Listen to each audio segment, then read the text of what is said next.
The Beaches podcast is going to give you everything you want to know about a beach before you go there. I hope you enjoy the show. Be sure to check out our website, www.sandee.com. Without further ado, let's get into the show.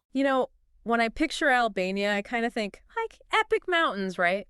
Maybe some ancient ruins. Not exactly, beach umbrellas and cocktails. You're not wrong about the mountains. They're definitely a sight to behold. But Albania's got this hidden gem, this secret weapon. It's the coastline.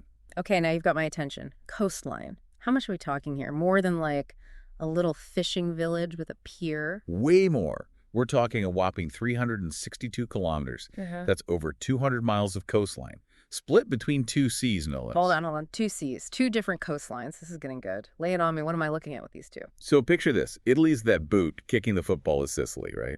Towards Greece. The Adriatic Sea is that area north of the boot. Okay, got it. Adriatic north of the boot. What's it known for? Think those classic sandy beaches, the ones you see on postcards, perfect for just like kicking back and soaking up the sun. But then you head south and you hit the Ionian Sea. Total vibe shift. Okay, I'm intrigued. What's the Ionian Sea like?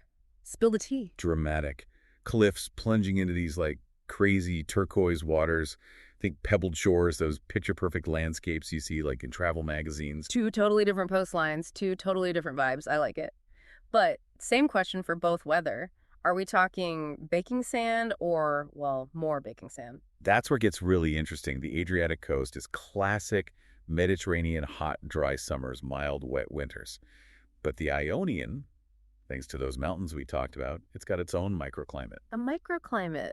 Fancy. What does that mean for the average beachgoer? Think warmer winters, slightly cooler summers. It's like stepping into a different world just by hopping coasts. This is already blowing my mind, and we're just talking about the coasts themselves. I can only imagine what the actual towns are like. I'm dying to know more. Oh, we're definitely getting to the good stuff, trust me. The kind of insider info you live for. But first, let's tackle some of those misconceptions about Albanian beaches. Speaking of misconceptions, I was checking out this blog, and they called Ksamil the Maldives of Europe.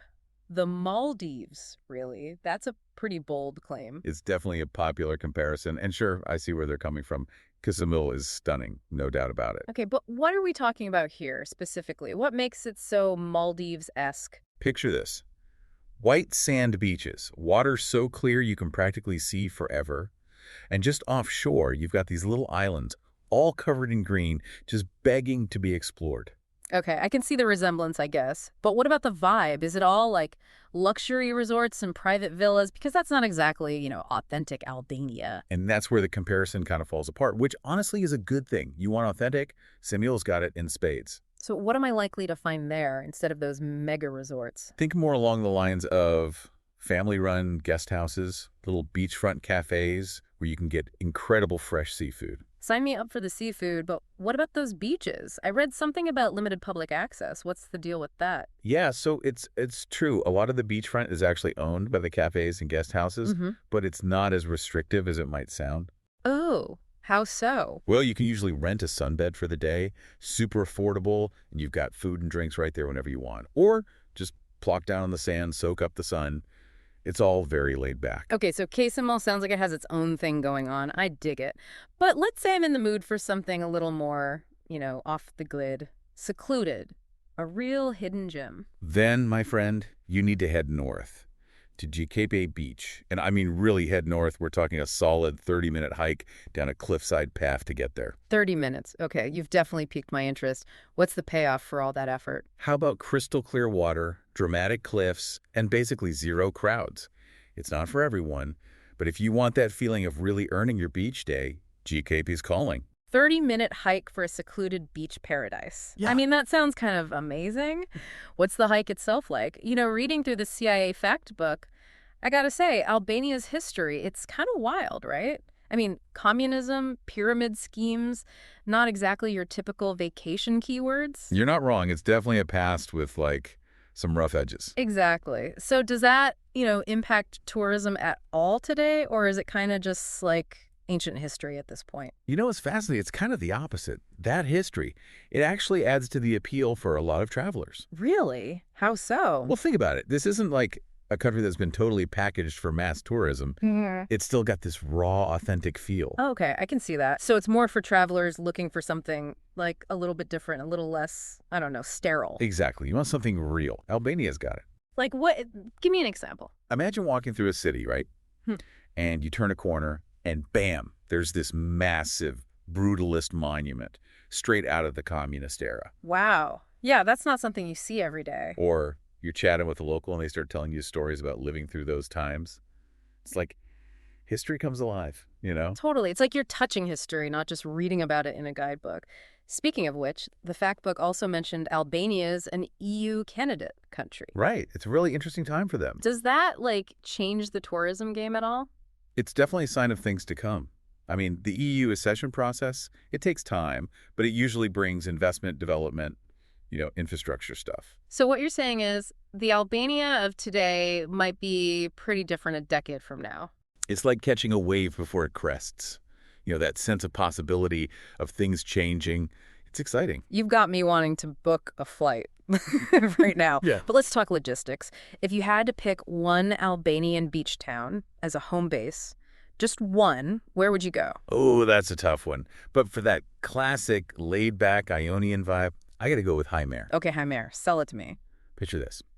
Narrow streets, whitewashed houses, the scent of bougainvillea in the air.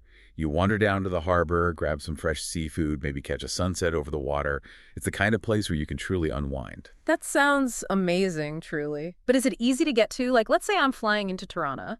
Hymir's best accessed by that coastal road. And the drive is stunning, but it's not the quickest. If you want quick and easy from Tirana, Duress. less than an hour on a bus, and you're transported from, bustling city to beach bum. Okay, so I've got options, whether I want a scenic road trip or just to hit the beach ASAP. All right, last question. I'm just going to put it out there. Nude beaches. Asking for a friend. The age-old question. Albania's pretty tolerant, but, there are conservative areas. Nudism isn't really a thing. Good to know. I'd rather be prepared than, surprised. Exactly. And that's kind of the beauty of Albania, right? It's a country that rewards curiosity. You said it. I mean, we've covered gorgeous beaches, two completely different coastlines, a little history, even some practical tips. But I keep coming back to this question. What makes Albania truly special? Why should someone choose this over, a Greek island hopping trip? You hit on something really important. It's about going beyond the surface, digging a little deeper. And ironically, this CIA fact book, it actually provides a clue. Really? The section on environmental challenges. Tourism is booming in Albania, which is great for the economy, but it also puts a strain on their natural resources. Yeah. The double-edged sword of tourism. Exactly. And that's the question I want to leave our listeners with. Can you experience the beauty of Albania, those incredible beaches, while also being mindful of your impact? Is ecotourism possible in a country that's still, finding its footing? I don't have all the answers, but it's definitely something to think about. Sometimes the most important souvenirs, they aren't the ones you buy, but the questions you ask along the way. I love that. Thanks for listening to the show, and be sure to tune in next week for your favorite episode about some of the best beaches and beach information in the world.